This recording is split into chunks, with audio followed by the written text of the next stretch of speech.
The Majority Report with Sam Cedar.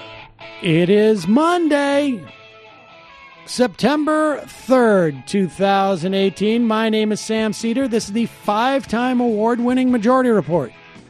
We are broadcasting live to tape steps from the industrially ravaged Gowanus Canal in the heartland of America. It's Labor Day, folks. It's Labor Day. What'd you think? Are we going to do a show on Labor Day? Like a live show? Are you serious? Do you have any idea, like, the strikes I would be dealing with right now in the office? The protests? You think I'm a scab? Do you think I crossed the line to do this show today? No. Pre-recorded this over a week ago. In fact, not only that, I just pre-recorded this part. Instead, what we have is our repeat edition of Majority Report's traditional Labor Day speeches. It's a compilation of speeches, which I will reiterate what they are, I believe, right? As part of the thing. I'm asking Matt, but it's Labor Day, so he's just tweeting in the middle of this. I'm in Kevin Kramer's replies right now. Are you serious? I am serious. You're in the middle of a Twitter war when you're recording this? Yeah.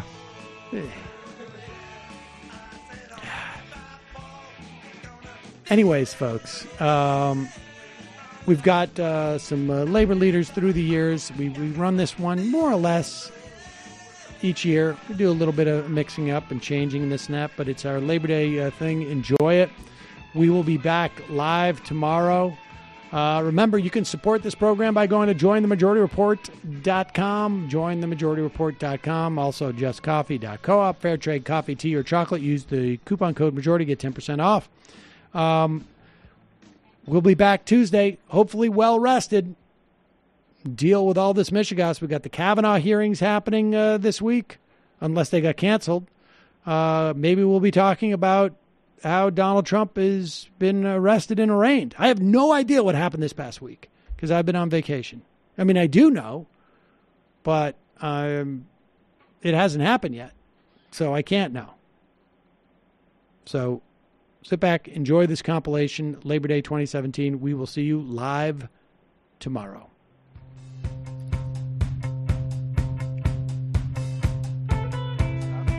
We have a clip from FDR, Franklin Delano Roosevelt's Four Freedoms speech, which was actually the 1941 State of the Union address. So this is 10, 11, almost 12 months before we entered World War II. And this is the speech where he laid out two, I guess, freedoms that go beyond the Constitution, and basically said that, we human beings have a right to economic security. And this is a fairly new theme at that point, and look where it got us, in a good place, until, of course, the right wing and the money in this country decided they had enough of that. But here's a clip from that speech now.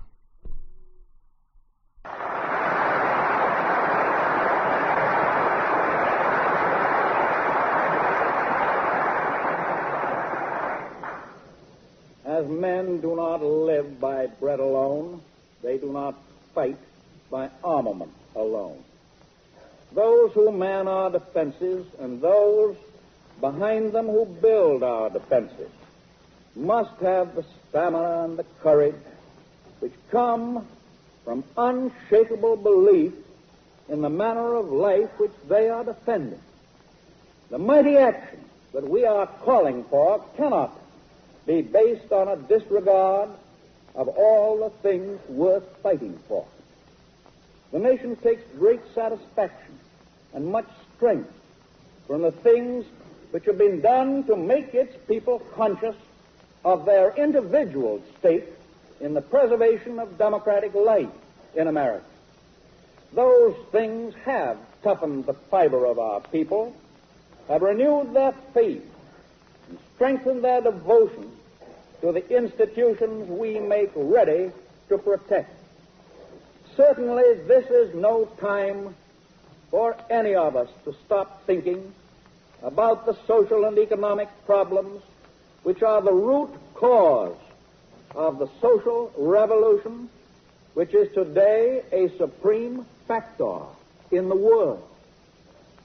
For there is nothing mysterious about the foundations of a healthy and strong democracy.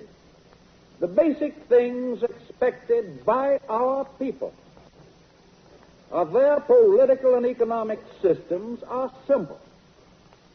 They are equality of opportunity for youth and for others, jobs for those who can work, security for those who need it, the ending of special privilege for the few, the preservation of civil liberties for all, the enjoyment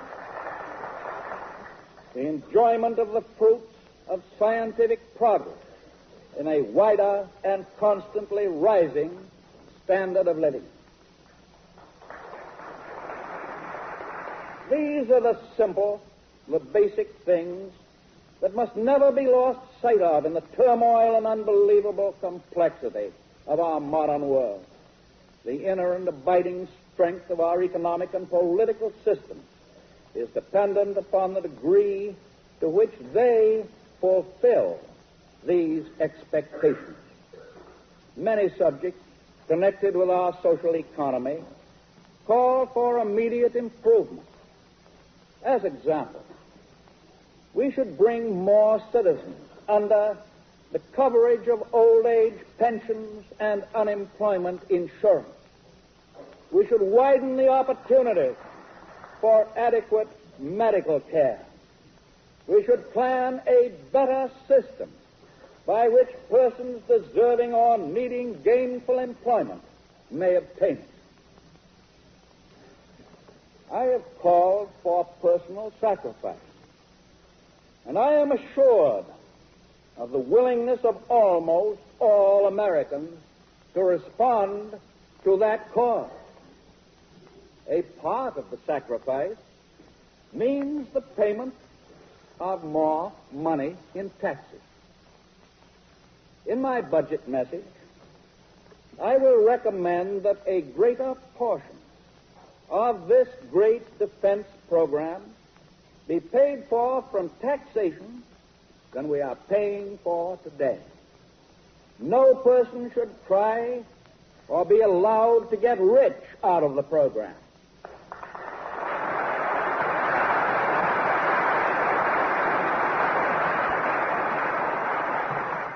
And the principle of tax payments, in accordance with ability to pay, should be constantly before our eyes to guide our legislation. If the Congress maintains these principles, the voters, putting patriotism ahead of pocketbooks, will give you their applause.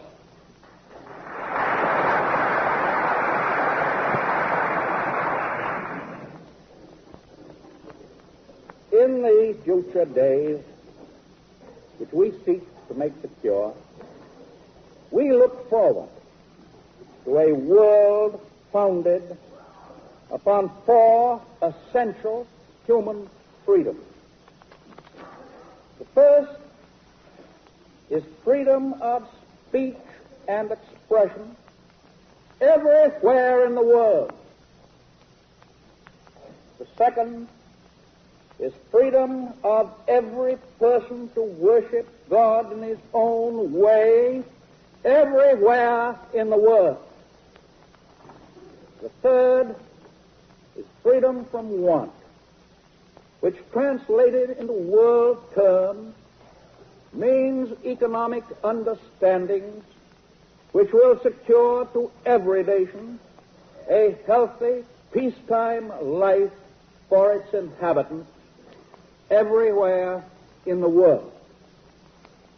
The fourth is freedom from fear, which translated into world terms means a worldwide reduction of armaments to such a point and in such a thorough fashion that no nation will be in a position to commit an act of physical aggression against any neighbor anywhere in the world.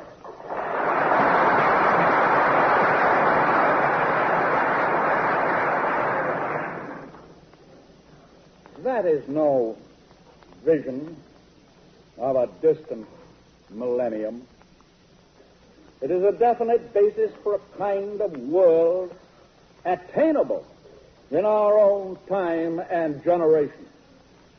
That kind of world is the very antithesis of the so-called new order of tyranny which the dictators seek to create with the crash of a bomb.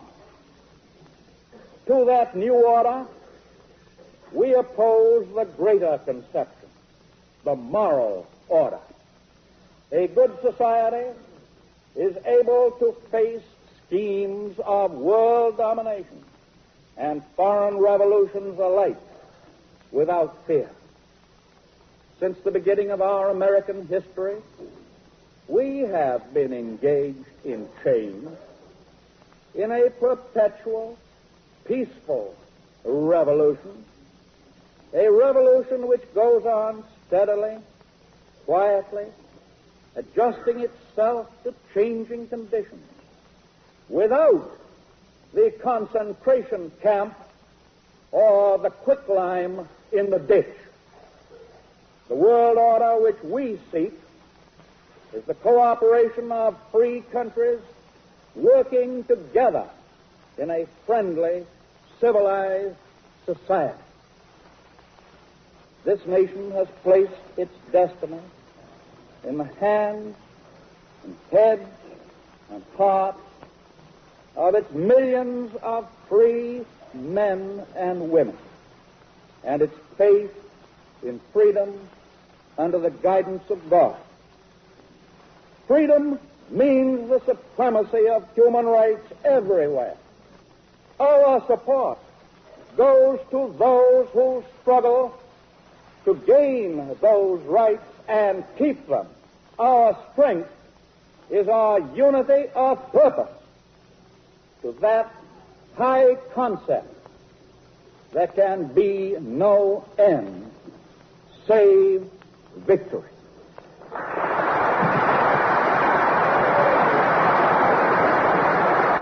Okay, now this is a speech from John L. Lewis. He was the probably one of the most famous labor union leaders in this country ever. He was the head of the United Mine Workers for, gosh, I don't know, 20 some odd years, maybe more. And some of his best speeches, I think, come from the 30s, but I couldn't find one. I found this one from, I think it was late 1952. He is in Charleston, West Virginia, and he's endorsing Adlai Stevenson in his run for president. And but it's still a great union speech, and you really get a sense of just how powerful a speaker this guy was. So here it is. When almost unarmed coal miners marching together as a symbol of their right to express themselves as free men were opposed on the crest of Blair Mountain by 600 private soldiers maintained by the Logan County Coal Operators Association. Paid for by a royalty of 10 cents a ton on all coal mined in that county, and paid into a pool from which was drawn the money to buy rifles and ammunition and equipment for 600 mine guards and to pay their salary and their keep.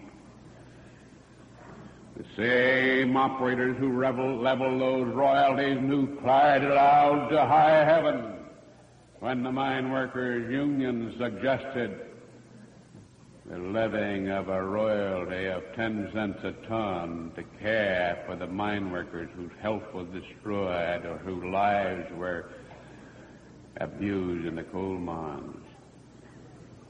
They said then that the right to levy royalties was merely the right of kings and coal operators.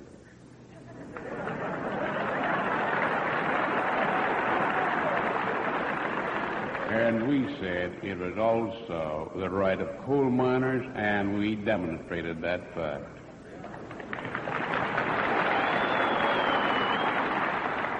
Yes, and may I say to the miners in northern West Virginia who may be listening tonight, that I remember when 25,000 men in those northern coal fields were evicted from their homes by the Associated Coal Operators, chief of which was the Consolidation Coal Company. And through long winters and through starvation and disease, they fought the fight for the right to belong to their union and to mine coal for more than the 20 cents a ton that the operators were paying at that time.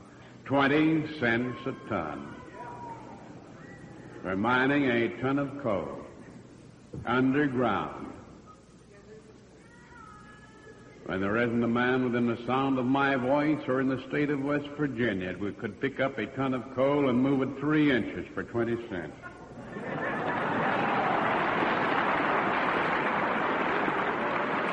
They lived in the barracks. They froze in the winter. They did without medicine and medical attention and teachers for their children. They buried their dead, unkempt as they might be,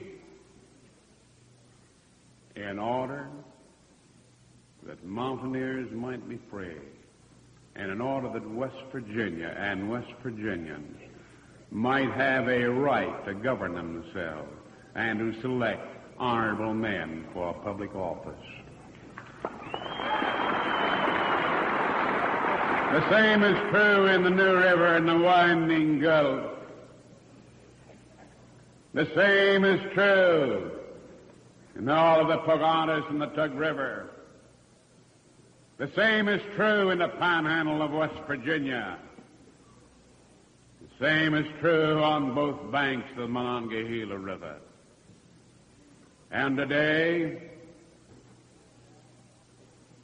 more than 100,000 coal miners in this state and its several districts are working when they work under the rules of collective bargaining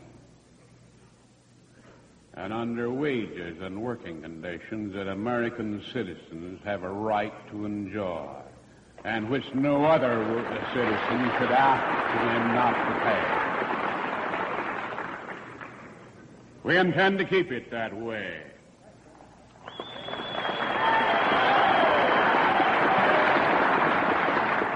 And I come to West Virginia tonight to say a word of advice in coal miners, a word of advice to coal miners, and not alone coal miners, but to every citizen of West Virginia who believes in proper treatment of his fellow citizens, and who likewise wants to improve his profession or business by participation in the increased prosperity which comes to a community or a state when the people who work are properly compensated. What has become of the increased earnings of the West Virginia mine workers since they were organized at the end of the Republican Depression of 1929? What has become of that money? Like everyone else, the mine worker was only able to retain for himself and in his savings account but a small proportion of his earnings, because he spent it for the necessities of life. He spent it for shoes for the children, for increased education, for improved facilities in the home, for a broader outlook.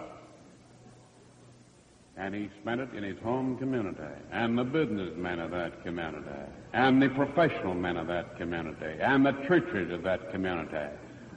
And every institution in the state of West Virginia has benefited by its participation in the increased wage standards brought to this state by the United Mine Workers of America.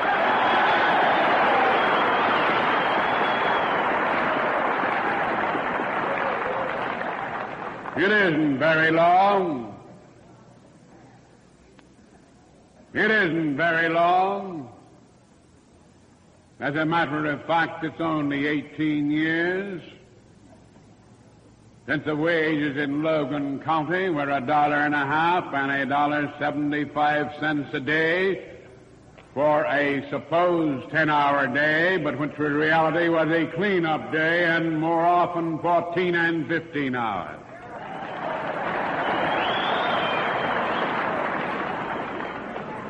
How much better are the businessmen, the farmers, and the professional men of Logan County today? Because the mine workers have money to become their customers, to buy their goods, to buy their motor cars, to receive their professional services, whether they're medical men or whether they're attorneys or other practitioners in the profession. All of the citizens of West Virginia have shared in this improvement. And what is true in Logan County has been true in every other mining sector of the state. And what is true in the mining sections of West Virginia is likewise true in the chemical industry, in the lumbering industry, in the railroad industry, in the limestone industry. And it's true of all of West Virginia. Do you want to change it? Then don't elect a hypocrite and a fool to be governor of West Virginia.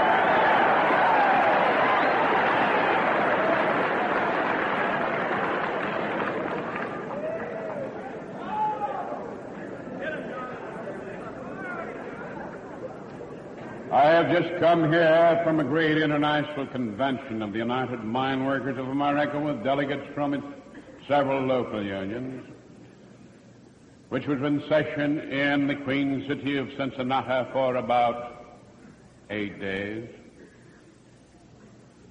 And at that convention I witnessed one of the most dramatic and marvelous exhibitions of enthusiasm and determination that has been my lot to see. 2,805 elected delegates from the coal mines of this country, from the Cascade Mountains of Washington to the Warrior Field of Alabama, from the anthracite jurisdiction of Pennsylvania to the far-flung mines of New Mexico. And those 2,805 men, after due consideration, adopted a resolution by a rising, standing, unanimous vote to urge upon the mine workers of this country and all other members of organized labor that they refuse to take a professional soldier for President of the United States, but that they take a great humanitarian and public-spirited citizen in the person of Adlai E. Stevenson as a recommendation.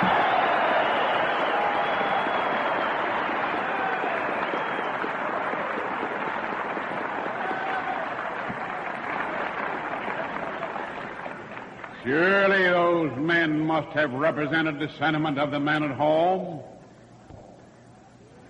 Surely that demonstrates that men who work in coal mines are thinking men. Surely it makes one believe that they understand the problems of life in America and the burden and the responsibilities of rearing and educating a family to their proper place in the community of citizenship. 2,805 delegates responsible to nobody but the men in their home community who elected them, by unanimous vote, instructed the officers of your organization to do everything possible to urge our membership and all other citizens similarly situated to cast aside and push away the alluring siren voice of those candidates who represent the concentrated wealth and power of the American industry and financial world, and who walk to elect their man in the White House so that he may make the rules for you and I and those similarly situated. So I am here for that purpose. And I come here also to say that in this great state,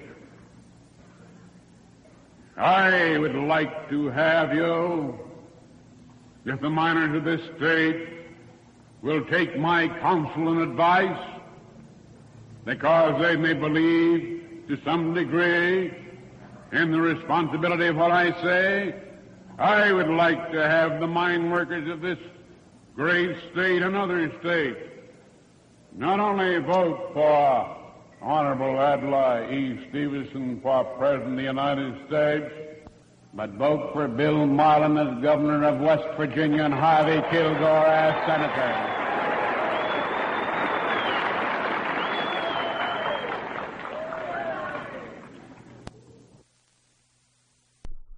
Okay, so next up is a 4-minute song by a guy named Uncle George Jones. He was a United Mine worker, and he was a mine worker back in the late 1800s. He went blind in the around, the second decade of the 20th century, around like 1915 or something. He went blind.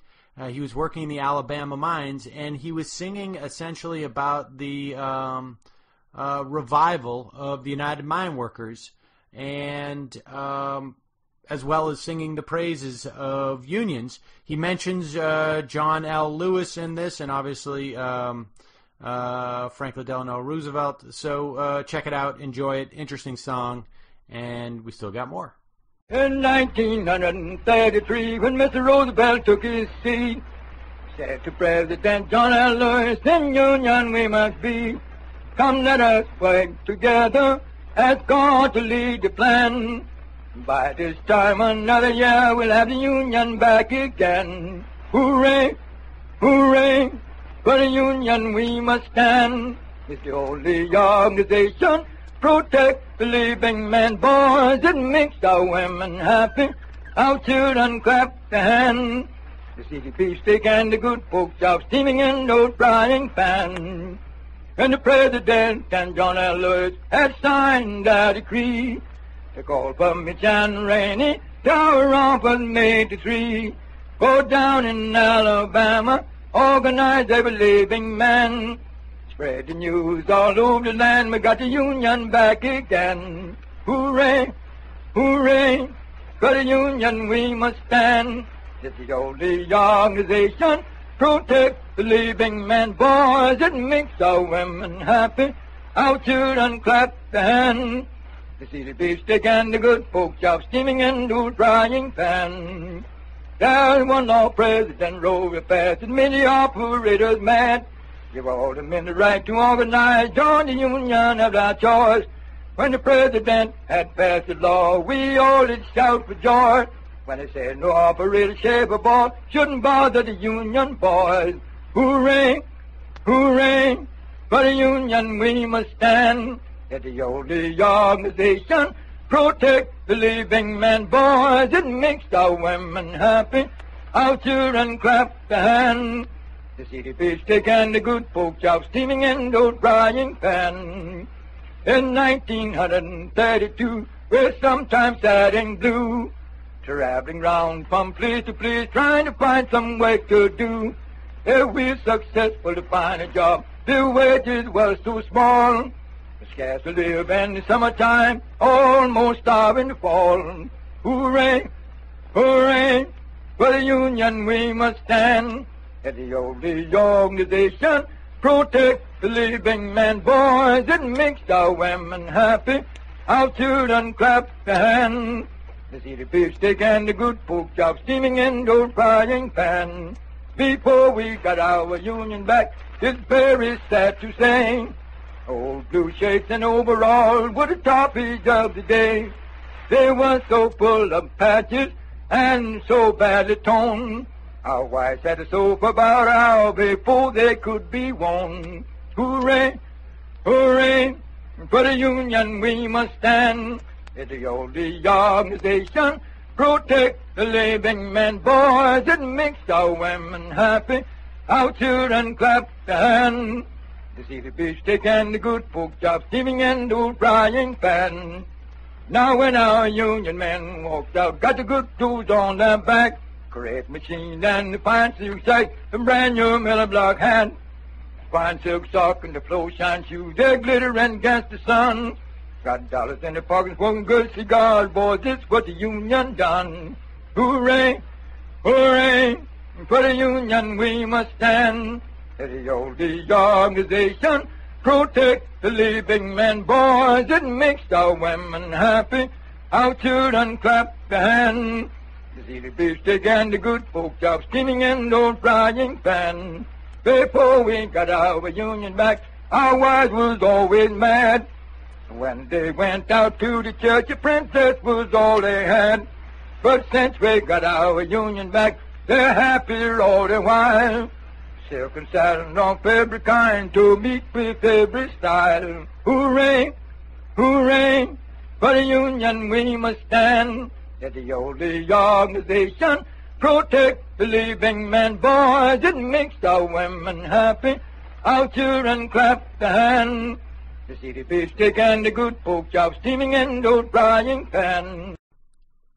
Okay, and now we have it's a 7-minute clip of a speech that Mario Savio gave in December of 1964 at Sproul Hall in University of California, Berkeley. And this is a pretty famous speech now. It's getting a lot more attention these days. Actually, part of this notion of putting your body upon the gears in the machine, that was quoted in Battlestar Galactica during a labor scene. And Tim DeChristopher's going to prison, speech that he gave after his conviction sort of evoked this moment from Mario Savio. And it's interesting. People are talking about it these days, and it's in the consciousness, so I thought you'd be interested. What's also particularly interesting is he addresses what's going on the campus with some of the union workers. And, this, if you recall that piece by Kevin Drum, which talked about the cleave between union and many of these student leaders. This guy was, Savio was from the Berkeley Free Speech Movement. And this cleave ended up really hurting the Democratic movement and the Democratic Party and the progressive liberal movement because people were split into sort of two camps: social liberalism and economic liberalism. And we've talked about that on the show. It's interesting. So he just in passing mentions what's going on with the union workers there, but we've also talked on the show about hopefully how that cleave is closing. But so here is this clip from Mario Savio. Have a great Labor Day, folks. I just want to say one brief thing about something the previous speaker said. I didn't want to spend too much time on that because I don't think it's important enough, but one thing is worth considering. He's the nominal head of an organization supposedly representative of the undergraduates, whereas in fact, under the current directives it derives its authority as delegated power from the administration. It's totally unrepresentative of the graduate students and TAs. But he made the following statement, I quote, I would ask all those who are not definitely committed to the FSM cause to stay away from the demonstration. All right, now listen to this. For all upper division students who are interested in alleviating the TA shortage problem, I would encourage you to offer your services to department chairmen and advisors. That has two things, a strike breaker and a fink.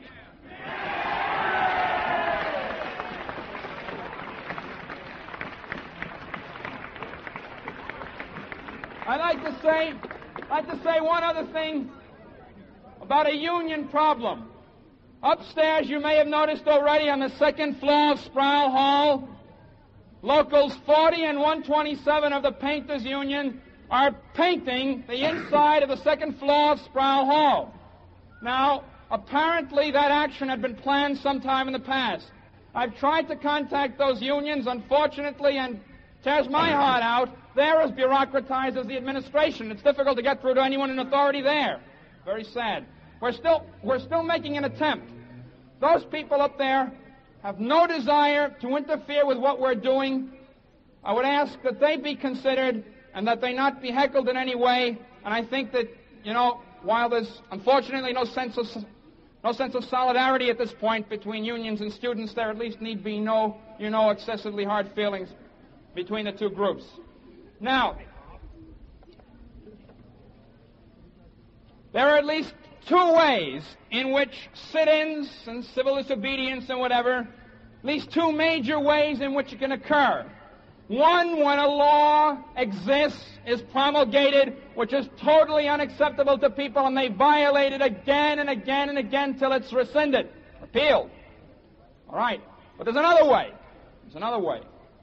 Sometimes the form of the law is such as to render impossible its effective violation as a method to have it repealed. Sometimes the grievances of people extend to more than just the law, extend to a whole mode of arbitrary power, a whole mode of arbitrary exercise of arbitrary power. And that's what we have here. We have an autocracy which runs this university. It's managed. We were told the following. If President Kerr actually tried to get something more liberal out of the regents in his telephone conversations, why didn't he make some public statement to that effect? And the answer we received from a well-meaning liberal was the following. He said, would you ever imagine the manager of a firm making a statement publicly in opposition to his board of directors? That's the answer. Well, I ask you to consider, if this is a firm, and if the Board of Regents are the Board of Directors, and if President Kerr, in fact, is the manager, and I tell you something, the faculty are a bunch of employees, and we're the raw materials, but we're a bunch of raw materials that don't mean to have any process upon us, don't mean to be made into any product, don't mean to end up being bought by some clients of the university, be they the government, be they industry, be they organized labor, be they anyone. We're human beings.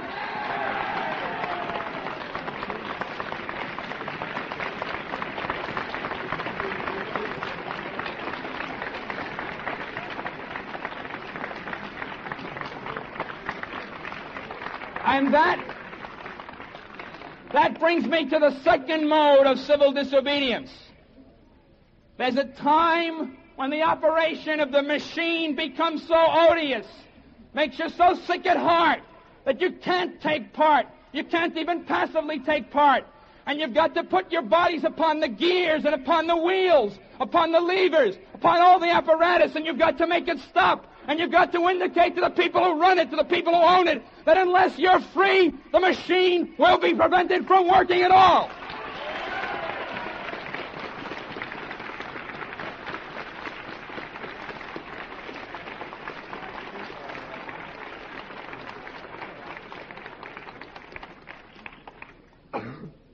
That doesn't mean, and it will be interpreted to mean, unfortunately, by the bigots who run the Examiner, for example, that doesn't mean that you have to break anything. 1,000 people sitting down someplace, not letting anybody buy, not letting anything happen, can stop any machine, including this machine, and it will stop. We're going to do the following. And the greater the number of people, the safer they'll be, and the more effective it will be. We're going, once again, to march up to the second floor of Sproul Hall. And we're going to conduct our lives for a while in the second floor of Sproul Hall. We'll show movies, for example. We tried to get Un Chant d'Amour. Unfortunately, that's tied up in the court because of a lot of squeamish moral mothers for a moral America and other people on the outside. The same people who get all their ideas out of the San Francisco Examiner. Sad, sad. But Mr. Landau has gotten into some other films. Likewise, we'll do something which hasn't occurred at this university in a good long time. We're going to have real classes up there. There are going to be freedom schools conducted up there. We're going to have classes on First and 14th Amendments.